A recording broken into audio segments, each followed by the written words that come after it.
Welcome, college basketball fans, to the Full Court Press Podcast with LT and Sammy D.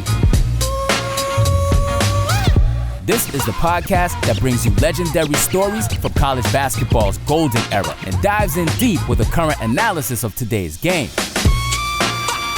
Get ready for the most energetic and entertaining college basketball podcast around. Let's get it.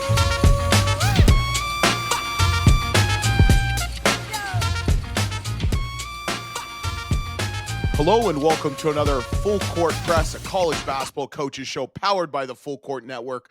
Luke Taylor here all alone, so I'm going one-on-one with this next guest. Don't forget to subscribe, rate, and review wherever you watch or follow the Full Court Network. Pound that subscribe button. So I'm excited because we have the second highest winning percentage coach ever in the CBA. We got Coach Eric Musselman of the University of Southern California Trojans. Welcome to the Full Court Press, Coach. Thanks, Luke. Appreciate it. The problem is I don't know how many people know what the CBA is, but there were some good coaches in that league, I can tell you that. Good coaches and good ball players, too. I remember like the Rockford Lightning and the Rapid City Thrillers. Was that CBL or CBA? Rapid No, City. that was CBA. Yep, I was with Rapid City. The guy that coached the Thrillers before I was Flip Saunders. Yeah. So there was just some great coaches in the CBA. Phil Jackson, obviously in Albany with the Patroons. George Carl also was an Albany Patroon coach. And the minor leagues at that point, which is now the G League, a lot of really good coaches. And as you mentioned, Luke, some unbelievable players, because at that time, there wasn't 15-man rosters in the NBA along with two-ways, exhibit 10s. There was none of that. It was just strictly a 12-man NBA roster. And when guys got called up, you saw guys go and really, really contribute once they got called up to that level. Yeah. The one thing I want to ask you, the only thing I want to ask you is, so, your colleague and obviously rival, Coach Cronin, was complaining about the travel in the first year of the Big Ten. What I would like to know, what are you and your wife or family going to use all those air miles for? We're not getting air miles because we're flying, if we were flying commercial, which I'm glad we're not, we would be getting the miles. But when you're chartering, you're not getting the miles. You're just getting the jet lag. Tell Coach Cronin you're going to send him some air miles. But how was the first year in the Big Ten? I mean, I'm still, I live in Big Ten country, which we talked about a little bit off the air in Ohio. And it was really interesting. I don't know where I was. I remember, I know this is not Big Ten, the ACC, and they had I think it was California playing Stanford in the ACC tournament. I thought it was so weird. And I still think it's really weird that 4 teams are in the Big Ten from the West Coast. What was your kind of initial reaction? And now after playing a full season, of what was it like in the Big Ten for you guys? Yeah, Luke, I think there's, like, for me personally, there's kind of a couple parts to this. That number one, my dad was a coach at the University of Minnesota.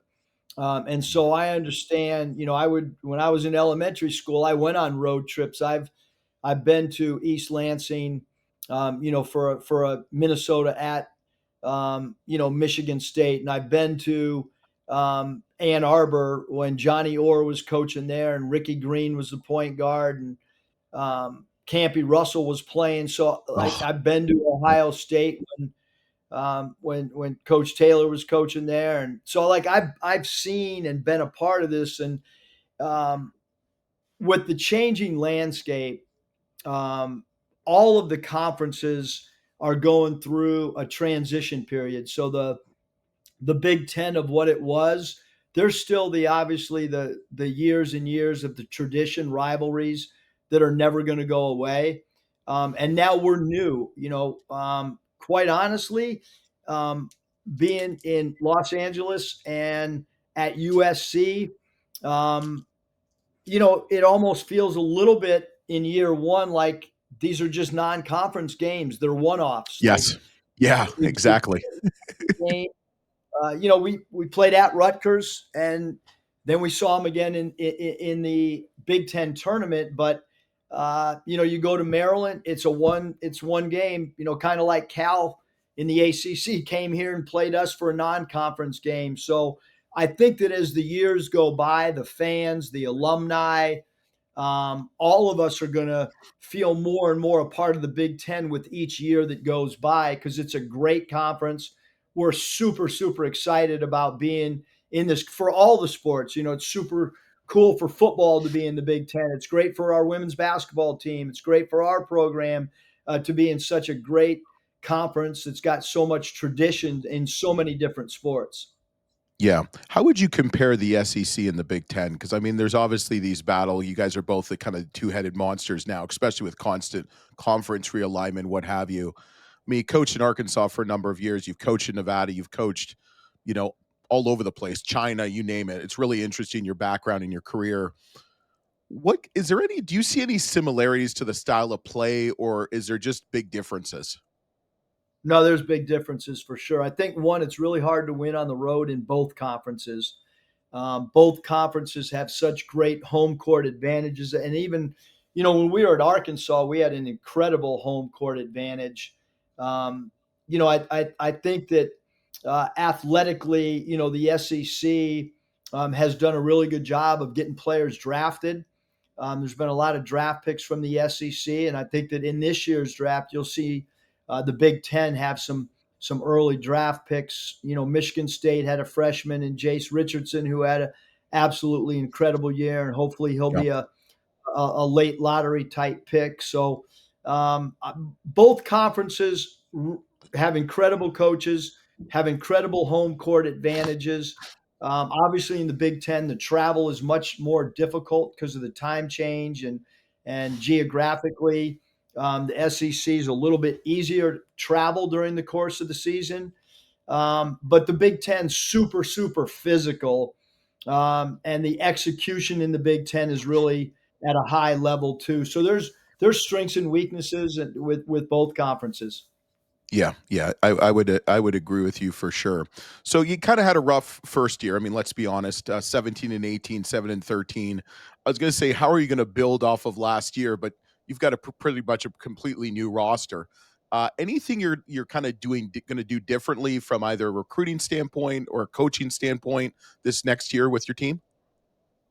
Well, I think when you look at how we've last year when we got the job, there was only one returning player, and when you get a job, there's just so much stuff that's going on. I do think that our team created an identity as far as playing hard.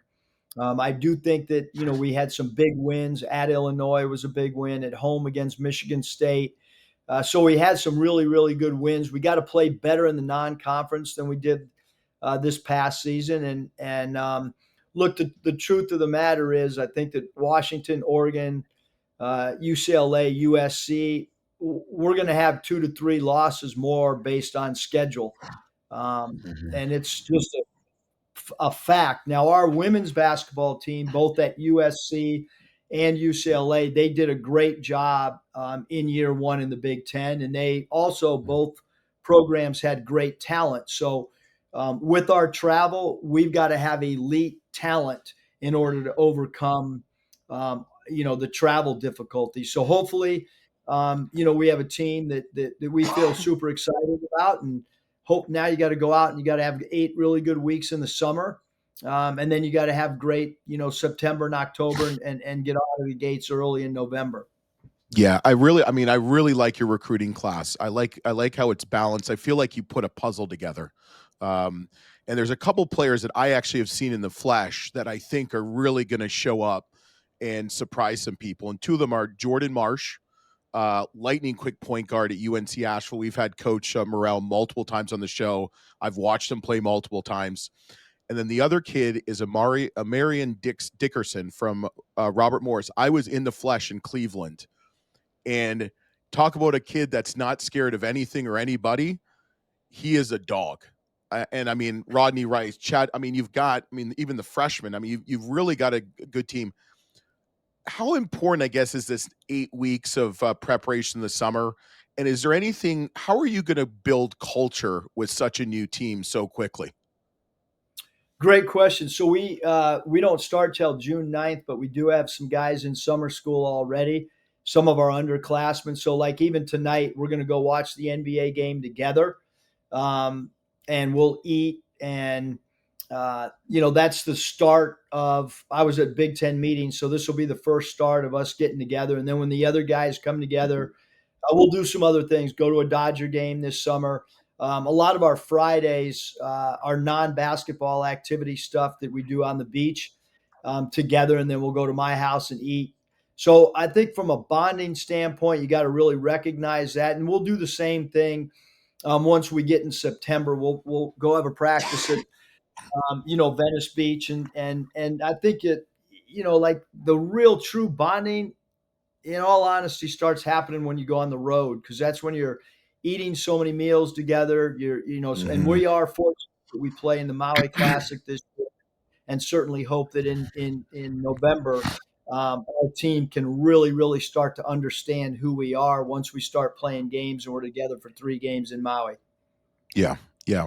Have you kinda changed your recruiting style knowing that the Big Ten is more physical? Because I mean, you brought in some big bodies, I mean, athletic big bodies too. Is that gonna be a shift for you? Because I feel like, I mean, your teams have always played fast and, high tempo, intelligent offense. This recruiting class just going through it the 1 year, did it change maybe from maybe years past? No, we want to be a little bit different. We'd like to play like we played in the SEC, meaning guys that can play multiple positions, guys that can switch things, and we feel like we've addressed some of the things. We were not a very good shot blocking team last year. Right now, just numbers alone, we're one of the best shot blocking teams in the NCAA. We're the fourth tallest team as of today. Obviously, rosters are still changing. Before we signed Jordan Marsh, we were actually the number one tallest team in the country.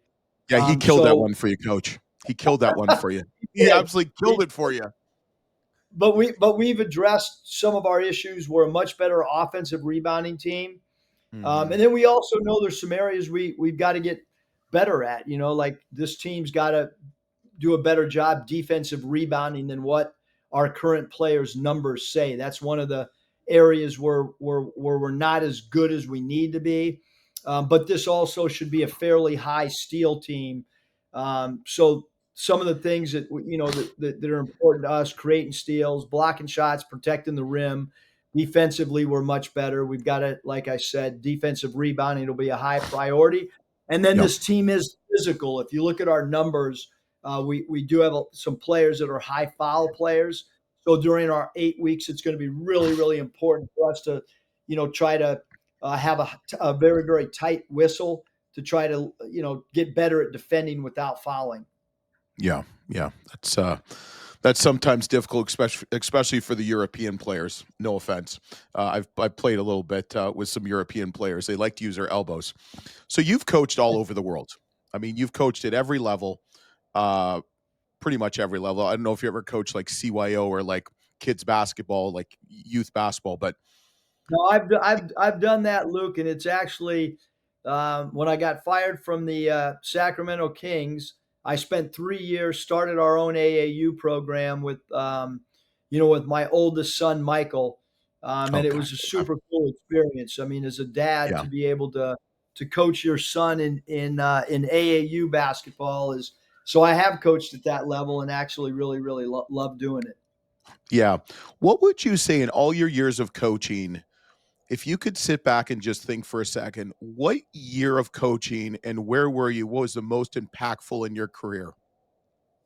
I would say coaching Dominican Republic and Venezuela national teams been the most impactful, because roughly anywhere from 40 to 60% of the roster did not speak English. And so what that forced me to do is become much clearer in demonstration and practice. And then most importantly, the delivery in timeouts had to be much clearer, more concise. Mhm. Your diagrams had to be better. Obviously, because of if you're not speaking Spanish and half your players speak Spanish, then all of these other areas, from a demonstration, diagrams, talking slower in the huddles, more eye contact, body language, all those things became super important, and I think made me a much better coach than I was prior to coaching the DR and Venezuela. Is your Spanish any better? A little bit, poquito, not much. Yeah, I mean, you're in LA. I mean, well, we do this thing called the shot clock. I'm just going to say 5 easy questions. Some are more thought provoking, some are one word answers. If you have a story, keep going with it. We'll just have some fun. All right. So number one, Sam usually introduced this, but I'm gonna at least introduce it and go with it. So number one, biggest coaching influence and best coaching advice you were ever given.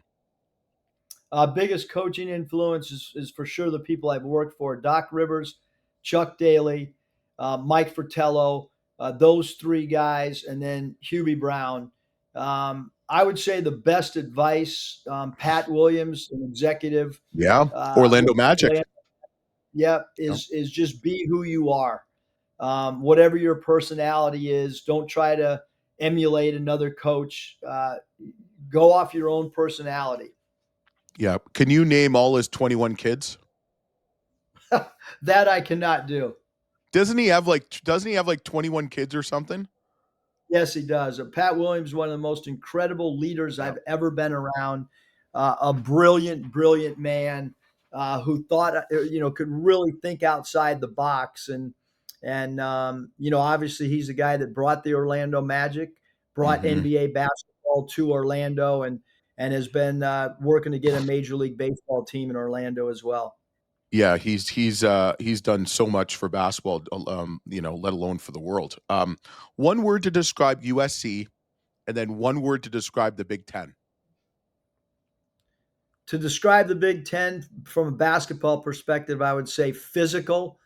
One word to describe USC: cool. Okay, I mean you are in California, so all right. Give me in all your years of coaching, give me your starting five. Wow. I'm gonna put this is even as an assistant coach in the NBA. Anywhere Of players that I've coached. you have physically coached, yes. All right, I'm gonna go um, White Chocolate Williams. All right, we're gonna go straight to him at the point. I'm gonna Was he say that? I mean, Paul. you see, just hey, coach, you see those videos of him still playing. Was he that amazing to watch in person? He's the one player that every NBA game I could not wait to see what he was going to do. That's for sure. He's the one guy that every single night couldn't wait to see what he was going to do. I would say Gilbert Arenas would Oh, also be on that team. Um, Gilbert could be a combo guard for us. I'd put Jason Richardson as the starting small forward, although he was a 2-3. I'd go Pau Gasol at the 4, Dikembe Mutombo at the 5. Um, at the yeah. 4, uh, I got Pau Gasol at the 4, and then my 6 man would probably I'm going to put my 6 man being Shane Battier. God, that's a shitty team, coach. God, that's a terrible team. Wow. Oh, How good's Gilbert? How? and I forgot some great players like Mike Bibby and Ron Artest and some other really really good players for sure. Yeah, you've coached. You know what player who I loved that I believe your dad coached was Jerome Richardson, aka Pooh Richardson. Yep, Pooh Richardson was. We drafted Pooh out of UCLA, and he had. If you look at Pooh's numbers when he played for my dad, they were even as a rookie. He the minutes that he played, and the role that he had for that expansion Timberwolves team was incredible. Yeah, that must have been really cool as a child and a teenager, just tagging along with your dad and seeing. I mean, you've probably seen every great player play in the last 20, 30, 40 years. Um, Well, I was a ball boy, Luke, when my dad was coaching the Cavs, and we were living in Brecksville, Ohio. mhm. I was a ball boy, and what I wanted to do, and I was also a ball boy for the San Diego Clippers prior to us moving to Cleveland. The thing that I wanted was to always be in the opposing team's locker room so I could see, the different players. I could Mhm. hear the half times of other coaches. I could hear pregame, postgame speeches from the opposing teams rather than take the home locker room.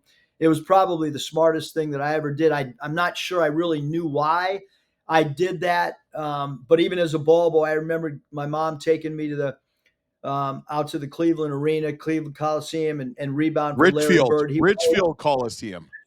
Richfield Coliseum. I would always try to get there when Boston came in, right around 3 to 3:30, because Larry Bird would be the first one into the arena. He would run the stadium steps and then go through his shooting routine. And I always wanted to be one of the ball boys on Boston's end when he would come into town. That's awesome. Let me just, I want to transition back to something to them. I've got two more quick questions for you. What is the best coach advice your dad ever gave you? Effort, energy, enthusiasm. Make sure that your team always exhibited those three characteristics. I would say that's probably the best advice. And he always talked, rather than X and O's, it was always about how hard and competitive your teams were. Yeah. Yeah. Any advice that he gave you that you chuckle about now as a coach? Not really. I mean, I chuckle just knowing, how he would roll with his top 6 or 7 players, and how that's trickled down to not just me, but also Tom Thibodeau. Yeah. Um, we were a product of watching my dad ride with NBA players and playing those guys 38 to 42 minutes in a 48-minute game, and letting players play through their mistakes, and then watching players' confidence grow when you do find a rotation that some Yeah. people would say is small. Yeah. All right. I got a good one for you. Funniest recruiting trip. Give me one of your funniest recruiting trips as a recruiter you've ever had. Oh yeah, I broke a tooth at Anthony Black's house. We were having sandwiches, and I chipped the tooth. The good thing is I got to coach Anthony, and got to be around his mom, who's awesome, and that was probably the one unique. I'm just glad we got Anthony. I got an opportunity to coach him. What did you eat to break a tooth? It was just a sandwich. I mean, I think you hit a certain age. It could have been one of. I've got about 4 or 5 teeth that have been, chipped and Yeah, I know. That's, There and there. Oh, so I know. I'm not so sure if it was one that was real or just something that had already broken off before. All right. Well, that's funny. Well, you got him. So that's worth the pain, I guess, and suffering. So you're in La La Land. You're in Los Angeles. They want to make a Hollywood movie about your life. Okay.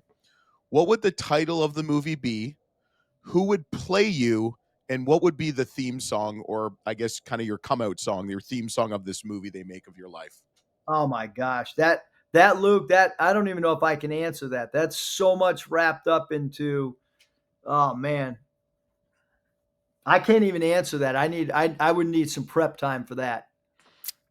You are the only coach that's not answered that on the spot. Thank you, coach. I appreciate that one.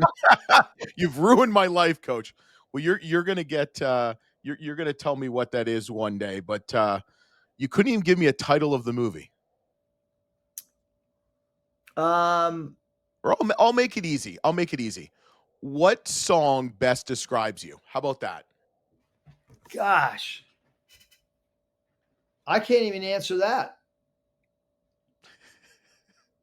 I guess the title of the book that they wrote about my dad was called Obsession. Um, so maybe that would be the title of the movie. I'll just go right Okay. off the book that they wrote on my dad. Okay, that's easy. Hopefully it wasn't copyright, but I think it's okay because it was your dad. So last question I have for you just to wrap it up. So what can people expect from this next edition of the USC Trojans men's basketball team? What are you excited about? What can you tell the fans, the boosters, alumni, what to expect this upcoming year? Yeah, I mean, I obviously we hope we're a much improved team. I hope that this is a team that's cosmetically pleasing to watch. Obviously we're in the entertainment business, and how do you entertain fans? Well, first you got to win. You got to play an entertaining style, and then you've got to have players that people want to come and watch. And so all those things are super important. We feel like we've addressed all three of those from a marketing standpoint, from an on-floor standpoint, and we got to have a great preparation leading up to November. Yeah. Yeah. Well, that's on you, coach. That's no pressure. That's all on you. No one blames anybody else but the head coach, right? It's always the coach's fault. And also the dad's fault too. I've learned coaching and parenting is the same thing. They always blame the coach or dad. So, but Coach, you're going to stick with us for one more second. Thanks for joining us. Thanks for watching. Coach, really appreciate it. Check out the USC Trojans. I'm really excited. I also forgot to mention that I have seen Gabe Danes play a couple times at Youngstown State, and he's a kid that's just, I think he's really just scratched the surface. And no offense to Coach Faulkner or Coach Calhoun who had him before, but I think he's ready to take that big leap. So don't forget to watch, subscribe, and review the Full Court Network. We'll be back next week on the Full Court Press, a college basketball coaches show.